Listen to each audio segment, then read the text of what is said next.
We want to welcome all of our viewers to the show today, where we're going to talk about saving girls' sports laws in America in the Title IX anniversary.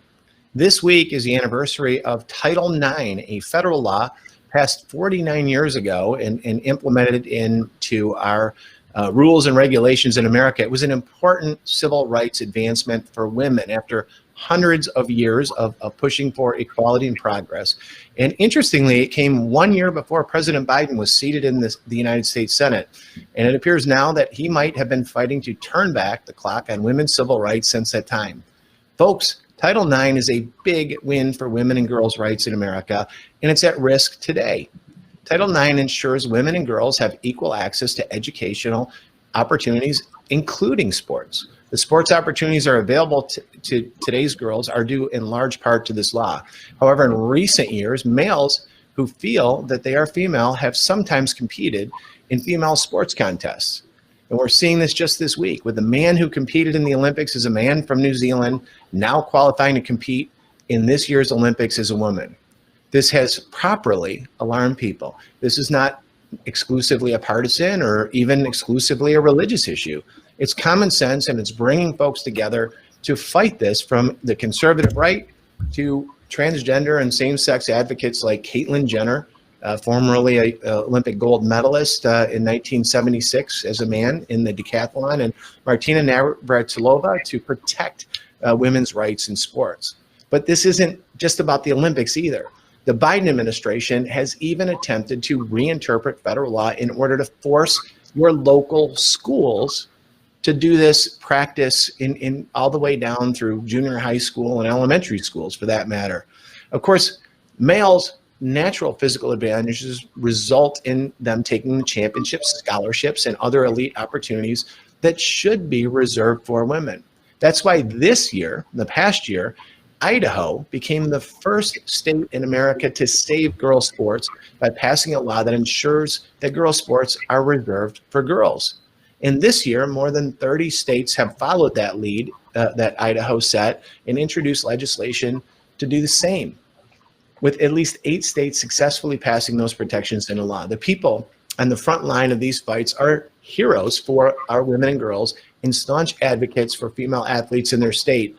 So we're honored to have 5 folks with us. And yes, folks, we are aware that it's 5 men talking today, 5 leaders of amazing state-based organizations, but we wanted to have a male perspective on why it is so important that we're protecting women's sports. Many of us are fathers of girls that grew up playing sports, like myself. I have 3, married to somebody who played college tennis. And so we wanted to share our perspective and not necessarily have it perceived as we're grinding a personal axe of what we've experienced, but it's important for us to fight for women's rights. So today we have with us Blaine Conzatti, the executive director of the Family Policy Alliance in Idaho. He's a close partner in this and has been at the forefront. As I said, he's the pioneer that passed the first law in America to save girls' sports. Jeff Laszlafi, president of the Montana Family Foundation. He's a great leader in his state for family values, and today he has an important story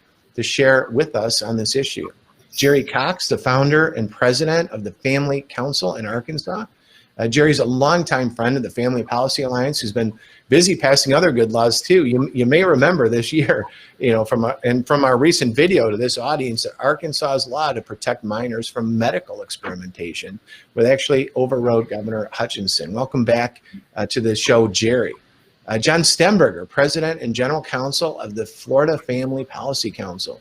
John is a leader not only within Florida, but around the country as well. We're blessed to have him with us today. And last but certainly not least, my brother, Gene Mills, down there, the president of the Louisiana Family Forum, a true civil rights warrior on things. He's got a national reputation for criminal justice reform, but he's also sticking up for women and girls and save girls sports. And he's the one that is just literally coming off of a session floor, and he's going to let us all know what the battle looks like. So welcome, gentlemen. We're so glad to have you here. I want to kick off by asking, I want each of you to answer this question. What made you, of all the issues that you could be working on, your family councils, as I said, just wonderful, the leading organizations in states on family policy. What made you get you motivated personally and professionally to get involved in this debate? And we'll start with John. Yeah, so I have a very personal reason and then a very kind of big picture reason. The very personal reason is these two young ladies, actually, two daughters, who are grade school girls. One is they're both very active. One is a great athlete. And it just makes no sense why a young lady would want to spend literally thousands and thousands of hours training, let alone years of their life training for a given sport, if they know that a young man can come along with greater lung capacity, greater muscle twitch response, and all those things, just have taller, faster, stronger, and just basically devastate them in a competition. And then the big picture reason this issue has the potential of devastating women's sports nationwide and worldwide if people with clear-minded thinking just don't come along and say, no, we're going to have a common sense solution.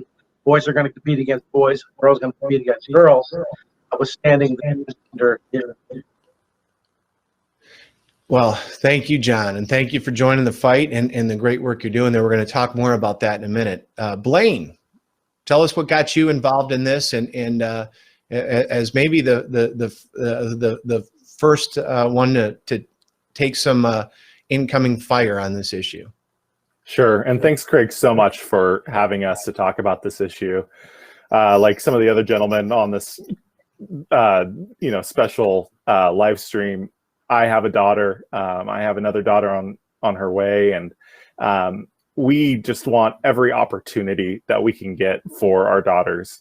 Athletic opportunities translate into educational opportunities, and allow women to develop the discipline and the self-value and many other skills that are necessary to succeed in life and help people flourish, not just women, but men too. When we take those opportunities away from girls by disenfranchising them from the sports that were created for their own benefit, we see those opportunities for women begin to decline and slip away. And so we were really excited to be the first state out here in Idaho to pass a law protecting athletic opportunities for girls in high school and college sports. Thank you, Blaine. Thank you, Blaine. Gene, what got you into the fight down there in Louisiana? Well, look, I'm like some of my colleagues from around the country. We sense the threat and we sense the moral imperative.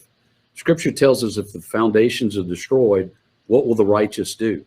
Well, that begs the question, what were the righteous doing while the foundations were being deconstructed? And we believe this is a foundational issue. I, too, have 3 daughters, a granddaughter. I'm married to a lovely lady. I've competed both in a military capacity as well as athletic capacity. And I realize the very real threat that men pose to women in competitive sports. And it's not just the threat of a loss of a state title, as has been demonstrated in other states. It's the threat of their very health and lives. In some cases, if you carry this philosophy to its natural conclusion, you're going to put women and their lives in harm's way. That's inevitable. And we felt like that needed to be communicated. Well, amen to that. Jerry. Jerry, we got you on mute there, brother. I remember when Title IX was actually being implemented in the schools. I was a high school history teacher at the time. And believe me, before Title IX, there just were very few opportunities for girls. You could be a cheerleader, be in the band, maybe be on a drill team or something like that. But if you weren't good at that, then you were pretty much out of it. And so Title IX opened up so many opportunities for girls to be good at things that we didn't even know they could be good at. And so to dial that back all the way back to the 1960s would be a tragedy. And that's what this does, because it would have the effect of obliterating really female sports and all the advances that they've made. I've seen the advances. We don't need to dial it back. Thank you, Jerry. Jeff, what brought you to this area of public policy? Well, our story is similar to the others in that I have 2 daughters and I have granddaughters. We want to see the opportunities and the gains made under Title IX for them kept in place. So we don't want to see those opportunities go away simply because biological males want to compete in female sports. Specific to this issue, we got a call early on in our legislative session from a legislator who has a special perspective. He's been a female coach for years, both at the national and international levels. He understands in a very real sense the threat that exists because of transgenders competing in women's sports. And so he wanted to bring a bill forward. He knew that it would be highly controversial. He knew it would be a heavy lift. And he knew that we had the experience and the resources necessary to be able to help him get this bill across the finish line to protect women's sports, which was just his passion. So we agreed early on to enter into the effort. And in the end, we were successful, as were so many other states. This is a big issue, and there's a lot of passion behind it because it's so important for our women going forward and our daughters and our granddaughters going forward to be able to compete on a level playing field. Great. And now, Jeff, we're going to stay in Montana. I'll come back to you in 1 second, but I want to remind everybody, check out the links here, get involved, send us your feedback here as you see this stream.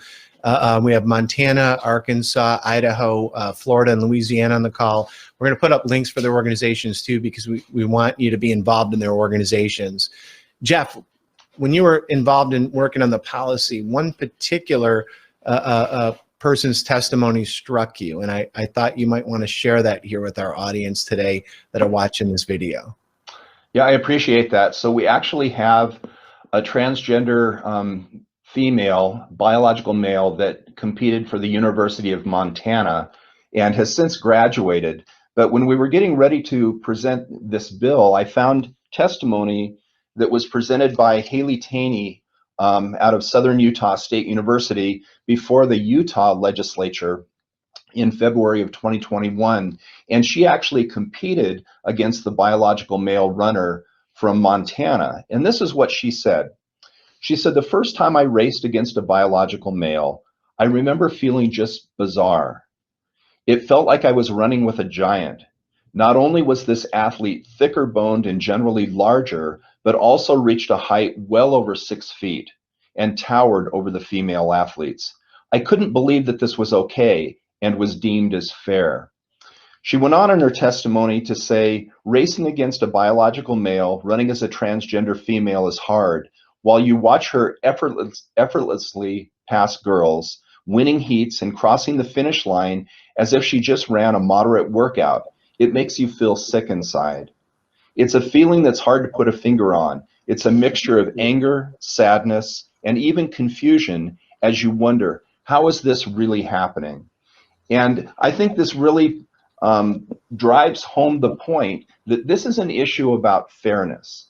And many of these girls that raced against this biological male had also raced against him when he was running as a male, and all of a sudden here he is beside them, and literally the big thing was effortlessly running these races and winning by large margins, winning by 20 and 30 yards in championship heats where the margin of victory should have been tenths or hundredths of a second.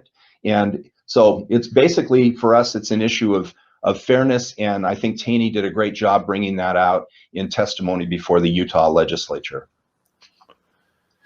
Wow. Well, thanks for sharing that, Jeff. It's a great reminder of why are we in this fight? What's the so what? Why does it matter? Everybody matters. Every life matters. Each one of these girls and women matter. And with that as a backdrop, I want to go now to Blaine, who, of course, as we said, led the fight in Idaho, which many states have modeled. Blaine, can you tell us about the experience of kind of taking the leap into an area of policy that that was novel, and what you've learned in your unique experiences? Sure.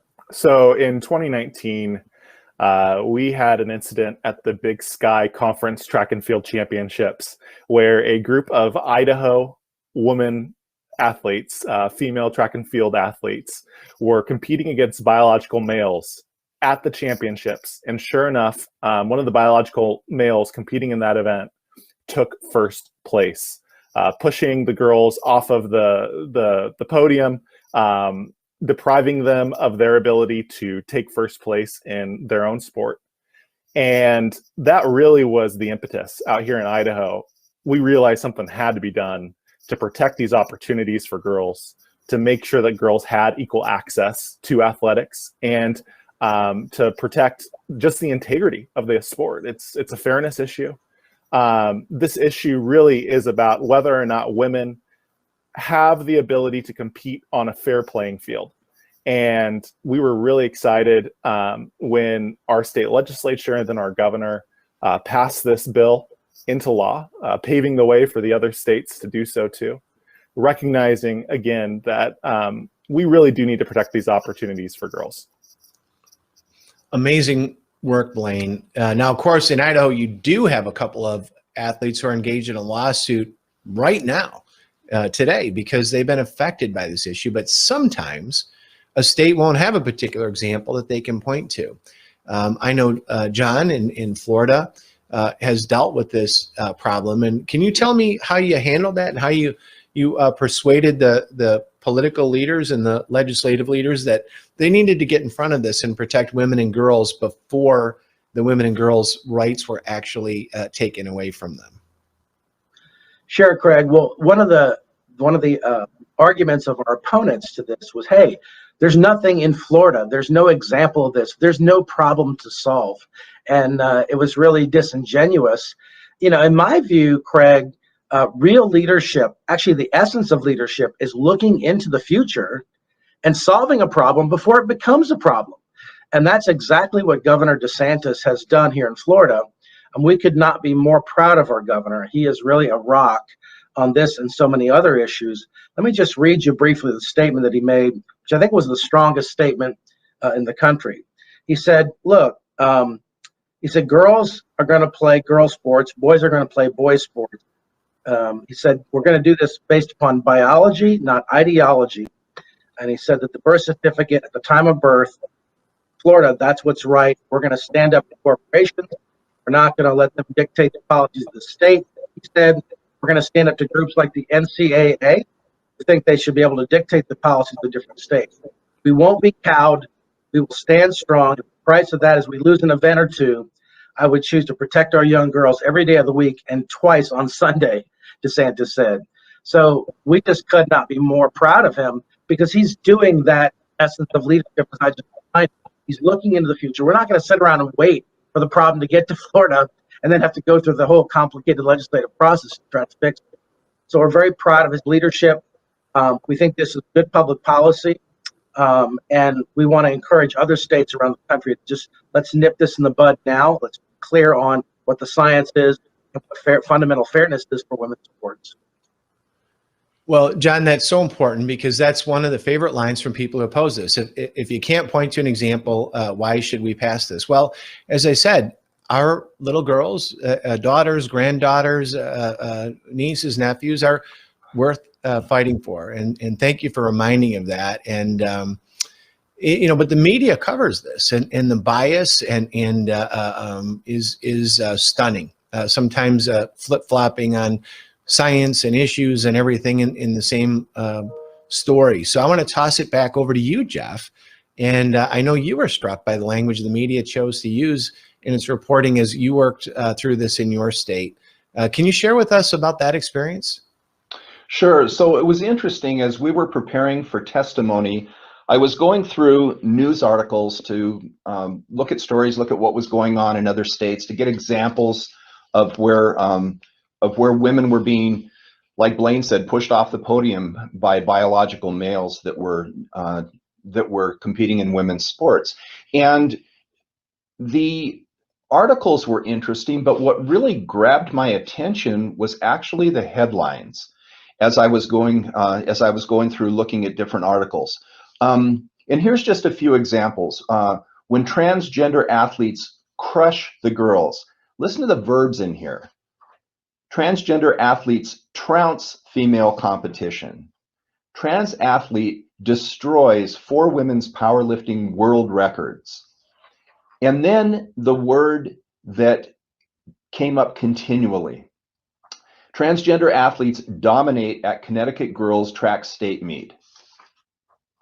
How new rules allow men to dominate women's sports. Transgender sprinters dominate women's championships. Women's sports being dominated by trans athletes. I don't think we want our women being dominated by biological males. We've come too far since Title IX was first enacted. And this is exactly what Title IX was meant to fight against, to give our female athletes a level playing field.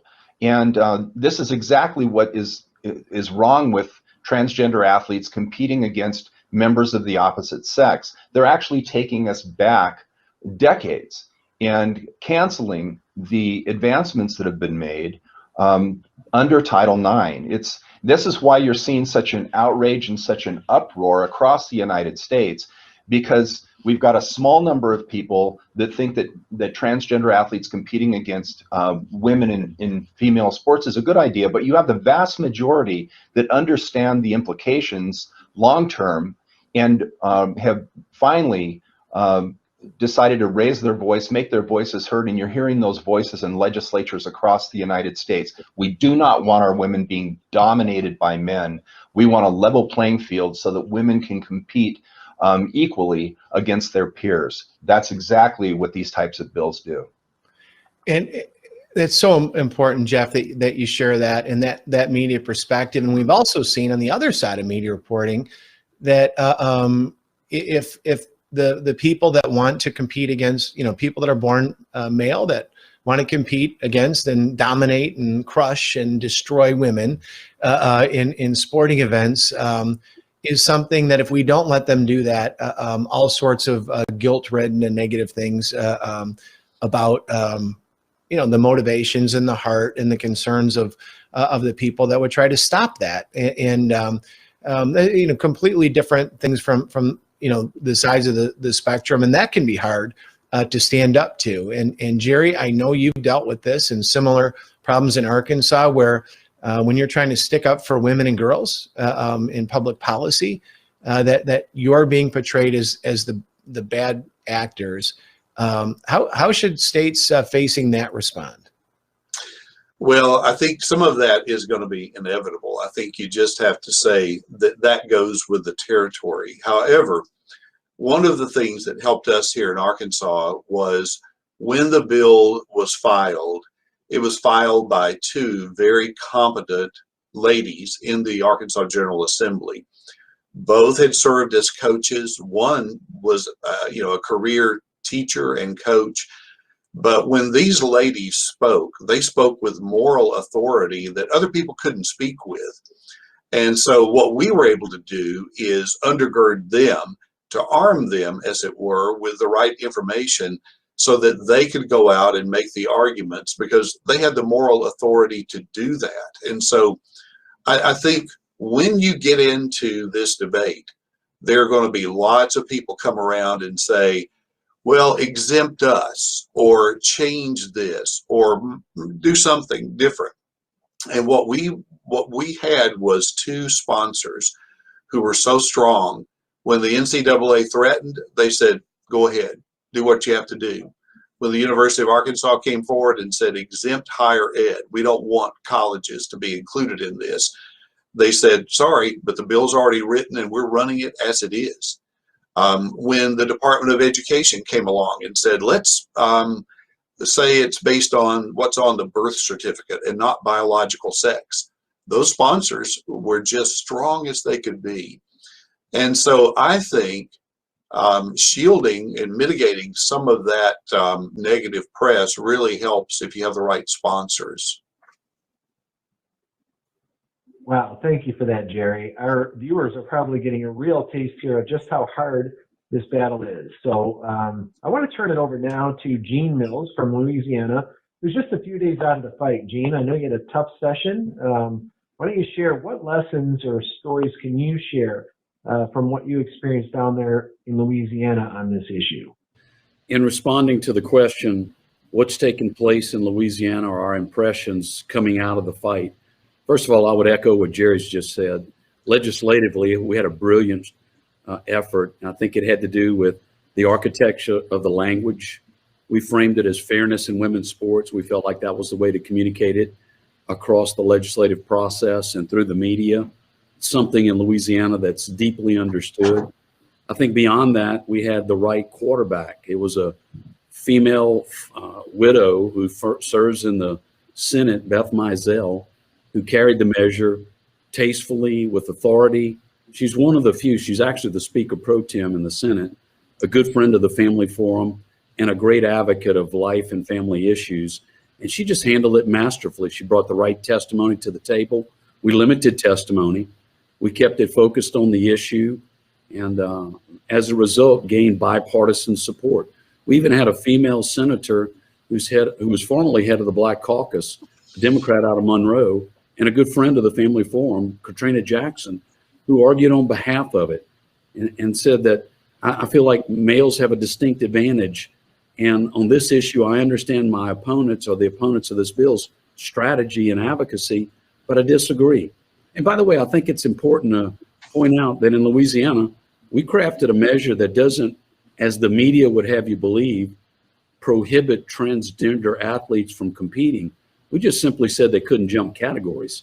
There's nothing in the law, though we probably wouldn't support it, but there's nothing in Louisiana law or this particular measure that prevents the state from crafting a transgendered boys and a transgendered girls category for fair competition.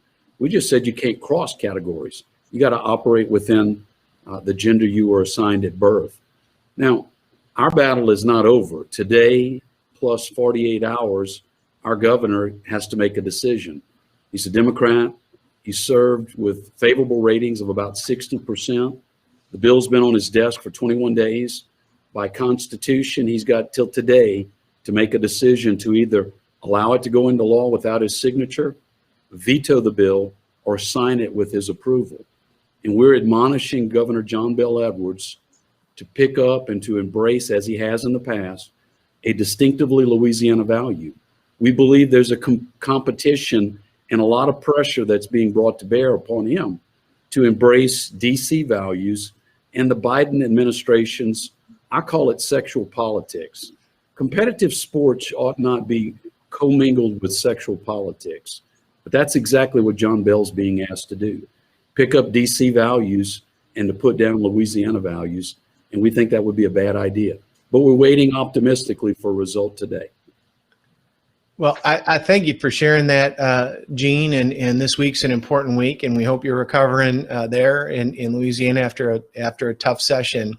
And I just wanted to make the point that nearly every state, Republicans and Democrats, are coming together and seeing this. And I want to thank Gene for pointing out that may not be true in Washington, D.C., but it is true as we get close to the homes and the real values of the families where they live and real people where these type of policies turning back as the Biden administration is trying to do, Title IX affect people. One of the things that I wanted to talk about here and ask you about, Blaine, is there was an advocacy group that jumped into this that nobody would expect, and maybe that's part of of cropping of everything being you pick a side in Washington D.C. and you stick with it.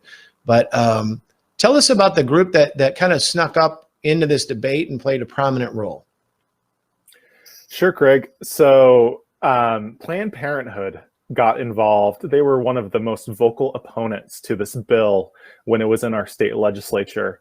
And when you dig into it a little bit more, it's not really surprising. Planned Parenthood's in the abortion business. That's where they make most of their money.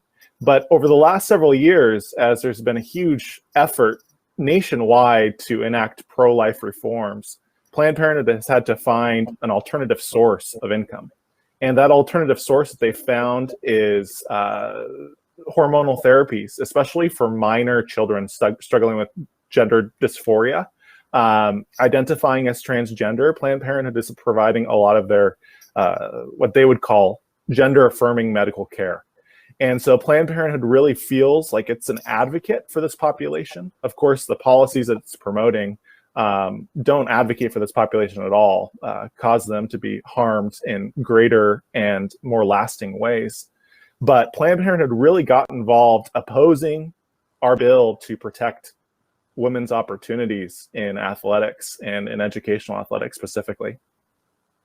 It's just stunning. But as you say, unfortunately, maybe not the most surprising thing that we would hear is an organization that wants to prevent young girls from being born, disproportionately Black and brown young girls, wants to experiment on them in their bodies without their parents' support, would also be looking to suppress them as they try to advance in team sports. It's depressing, Blaine. But it speaks to the ferocity of what this is, and that there is a lot of money and power at stake here. And unfortunately, this has escalated in some areas of the work of these great states. And by the way, please share your comments, jump in here. We're going to continue to share links of these wonderful organizations in 5 states today, just 5 states. We wanted men to come on to talk about our advocacy as, kind of strange bedfellows here, to our advocacy for the women and girls in our lives, and that we protect, just as Christians will advocate for the rights of other religions and other folks come on. But these state organizations in Arkansas, Idaho, and Montana, and Florida, and just coming together here. We want you to get involved in their state organizations and talk about this, because it can see, as in Arkansas, Jerry's going to talk to us about it, can escalate to where it's not just about protecting the opportunity of the female athletes, that it's about protecting the safety of the people that are speaking out and supporting this. Unfortunately, in America, we've had a history of violence in our civil rights movement, and it's found its way into protecting the civil rights of women and girls. Jerry, tell us about the extraordinary situation you faced there in Arkansas. Sure. Well, first of all, I've lobbied at the Arkansas Capitol for 32 years. This year was the first time that I ever had to have a police escort to get us out of the building. And so it's different. And people need to realize that the opposition to these kinds of laws is very powerful, very strong, and very vocal. And so one of the things that we had to become aware of is that we needed police presence in every committee hearing. We needed Capitol Police to be notified when our bill was going to be up so they could be on alert. And in fact, the sponsors of these bills required extra police protection. Now, at the same time we were doing this bill, we were also doing the bill that has to do with gender reassignment of children. And so that just doubled it up. But the opposition was very strong. We had a guy who was arrested in a committee hearing because he wouldn't stop talking on behalf of one of the gender-related bills. And so it was very real.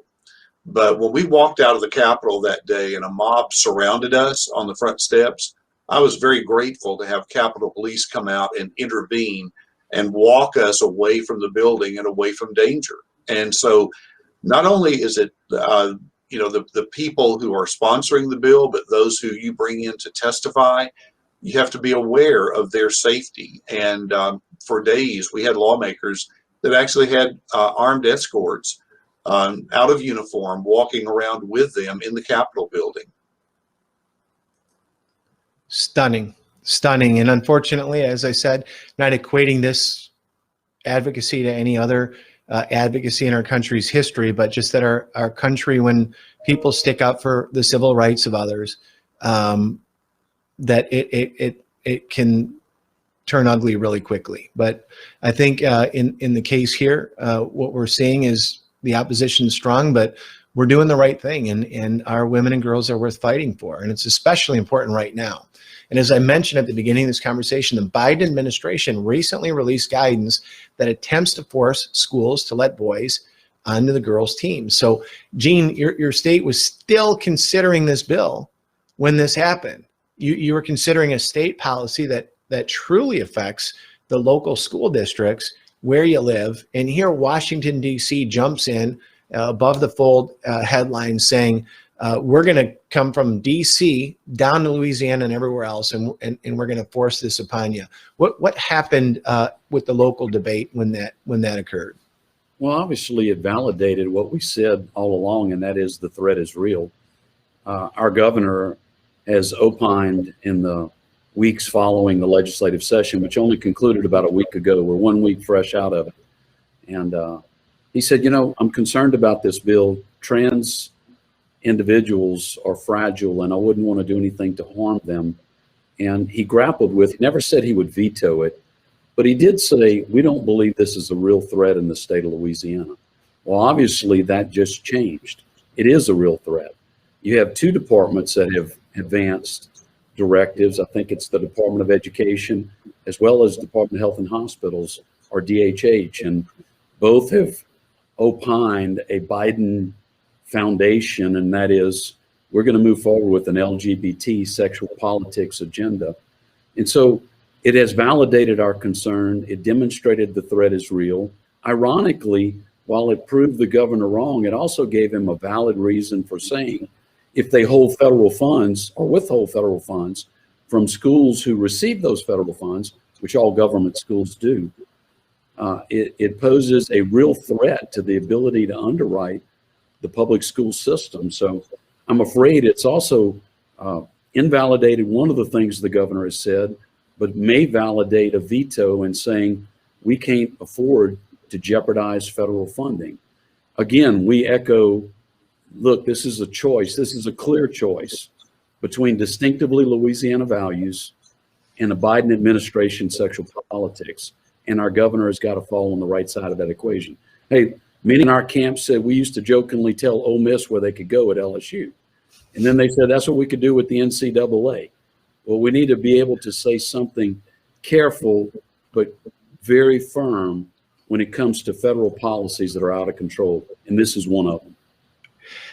I love that contribution here. I'm from Michigan, and I love that our players from the University of Michigan during the NCAA tournament were wearing T-shirts that said "Not the property of the NCAA." And it just seems to me here this is the opposite. Folks trying to come in and saying that the states are the property of the federal government instead of the other way around. The states created the federal government, not the other way around. And the NCAA trying to tell states how they should run as a national organization. And John, the state of Florida faced this head on, exactly what Gene's talking about in a very high profile way. And he made himself very clear. Can you share about how your governor in your state has chosen to respond to the pressure of saying, well, we'll cancel your sports? Yeah, we've been so proud of Governor DeSantis, his response to this issue and many, many others. He's just saying we're not going to be bullied by corporate America. We're not going to be bullied by organizations that want to control, how they want their agenda politically in our state. And I think the thing that needs to be said here that's very simple, right? But we have to repeat the simple, self-evident things nowadays. Men and women are just different. That's the philosophical underpinning of this whole thing. Boys and girls are different, right? And one of the differences that young men, even when they're rapidly maturing, and girls are maybe intellectually maturing at a greater rate, still have greater lung capacity. And that lung capacity allows them physiologically to be stronger and faster and process physically more than girls. And so, young people and children that are suffering from gender dysphoria, this is a real thing. This is not something to be made fun of. This is not something we just take lightly. They need counseling. They need help. You don't need to be encouraged in this condition, which they really need help getting out of, because it could be life-threatening for a lot of people. Young people today young girls are undergoing double mastectomies. Teenagers, they're going through hormone therapy, puberty blockers, makes a young lady sterile and not able to have children for the rest of their life. Permanent, irreversible thing. So this is no small thing. As a matter of public policy, we don't want to encourage this behavior. We want to help these young people.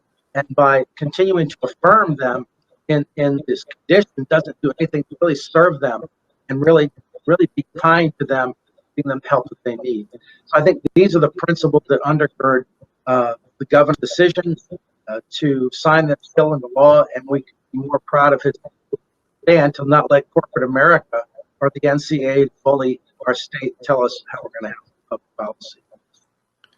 And that's such many important points that you just made there, John. And it's helpful and refreshing that you make these because I think a lot of people misunderstand where, particularly the folks on this call and other Christians that are involved in this, don't believe that somebody living in a trans lifestyle is of any less value than our own kids or ourselves in the sight of God.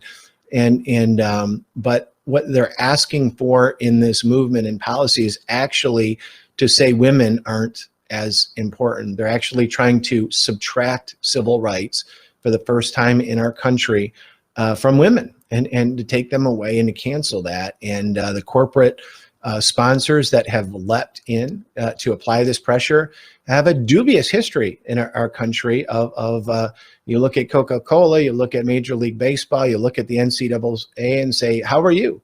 What was your positions back when our African-American friends and Hispanic friends were fighting to use your products alongside other races or to participate in sports? They have a dubious history, and they're kind of repeating, I think, some of the mistakes they made in the past. And we hope that, and we'll be praying for their boards to recognize that they're returning to their behavior of the 30s and 40s and 50s in America.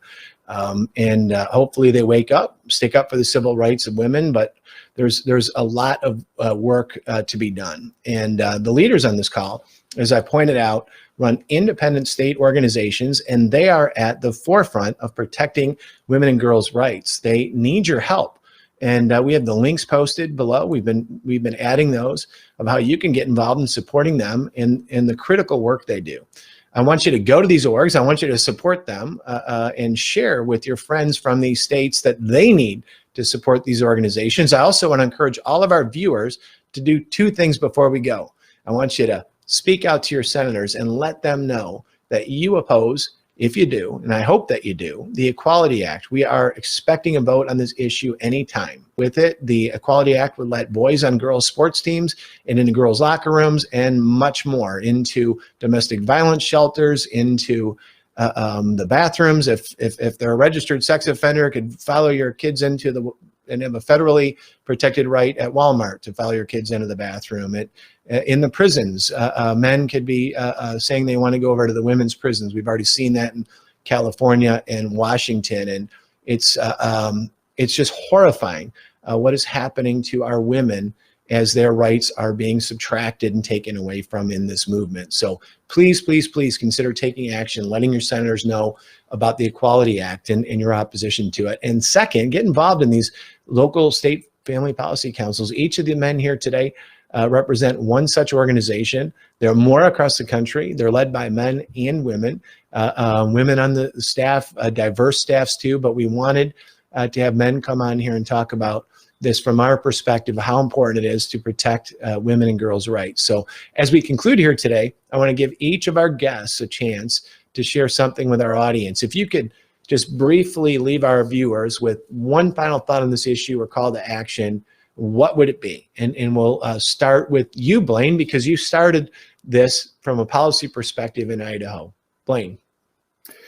Yeah, thanks, Craig, again for doing this. We need courage as a nation to stand up for our girls, make sure that the protections that have been put in place over the last several decades are not rolled back on the altar of political correctness. We need to protect our girls. Thank you, Blaine. Jeff. Time, every step, all the way through this entire process, we had the NC2A corporations coming out and saying that they were going to pull out of the state, that it would be financial catastrophe if this bill were passed.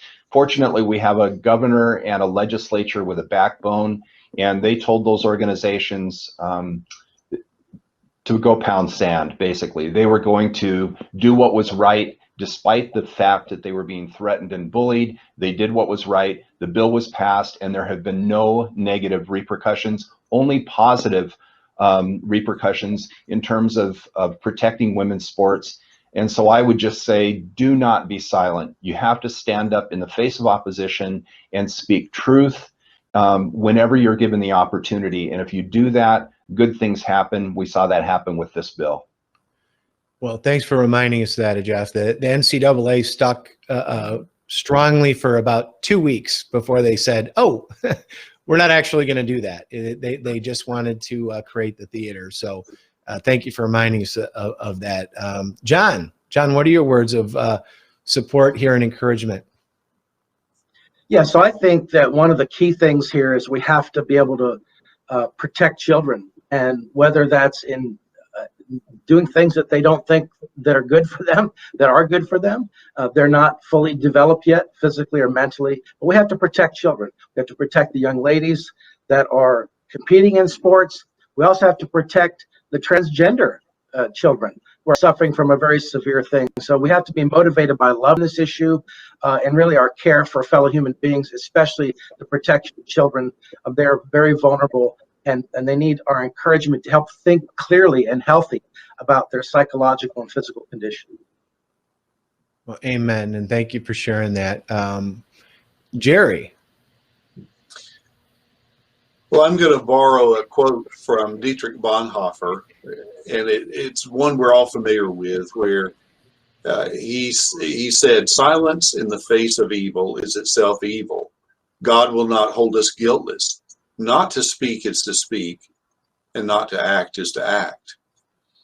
And people may say, "Well, this doesn't affect me. You know, maybe they don't have daughters, maybe they don't have kids in school. Maybe they say, what's that to me?" Well, I think it's something that we all should be concerned about, because when we look around and see things not the way they should be, and we remain silent, that's kind of the equivalent of approval. And that's not what we should be as people who care about our neighbor, who love our neighbor as ourselves. And so I would urge people, speak up, say something, do something, and you'll make a difference. We've done it. I've seen other people do it, and others can do the same. Excellent words of encouragement. We can make a difference. It's not all lost. We can stick up for and protect our women and girls. Gene. Well, thank you for the opportunity. I'll give you a historical and then a moral perspective. The first is, they say the door of history swings on the hinge of consent. Consent is a powerful instrument, not just in law, but throughout Scripture. Satan used that article to campaign for Eve's vote cast for his governance in her life. Used consent. She actually participated. She agreed. And when we talk about consent today, I think it's imperative that we know that when we go silent, we communicate consent. And if we don't intend to consent, then we at least communicate confusion. I echo what Bonhoeffer said. We must engage in the arena of ideas, and the truth will prevail in the arena of ideals if we begin to present them as faithful ambassadors. If we do not, if we pull back, there will be ominous outcomes. And I agree with our governor, John Bell Edwards, when he says, I'm concerned about the condition and the fragility of many trans individuals. In the past, we saw that as the necessity for coaching, counseling, and maybe even medical intervention, not of the sort that takes away body parts or introduces chemicals to a child who cannot provide informed consent, but one who provides truth and does it in a loving and caring way, not that changes categories. I don't care how many surgeries a young man has, how many hormones he may take. He's not more of a woman than an actual biological woman. And they are entitled to representation and a fair playing field. And thank you, Gene. Thank you for everybody that's been on this call. And what a great way to wrap it up, because it's saying that the gift of being born a woman, which none of us on this call have, but we came on here again as a point that we wanted to let the audience know, and it's deliberate, that if you're a father, if you're a grandfather, if you're an uncle, if you're a brother, that you should be standing up for others. You should be standing up for the women and the girls in your life, whether they're family or just friends that you care about and their rights, because they matter as individuals. And we also know that the women and the girls are leading this fight. They're organizing in our schools. They're organizing as athletes. They're filing lawsuits to protect their civil rights. We have legislators. Usually in these states, it's led by female legislators. But we wanted the audience to know that we want everybody here. This is an American issue. It's seeking a more perfect union. It's not about bullying or badgering people. That's actually what's happening to those that are trying to protect and advance women's rights. We want to protect those living in a trans lifestyle from bullying, but they can't come by canceling or subtracting the unique gifts that women have that are born as females. And so we want to protect that gift that they've been given and the unique circumstances and challenges they face. Folks, thank you for sticking with us through this video. We do hope that you share it with your friends. We hope that this has helped you understand the issue. We hope that you take action by joining these state organizations and many others, more than 40 organizations around the country right now that are working, but speaking also into the Congress. And we thank you for your time today. Blessings to you all.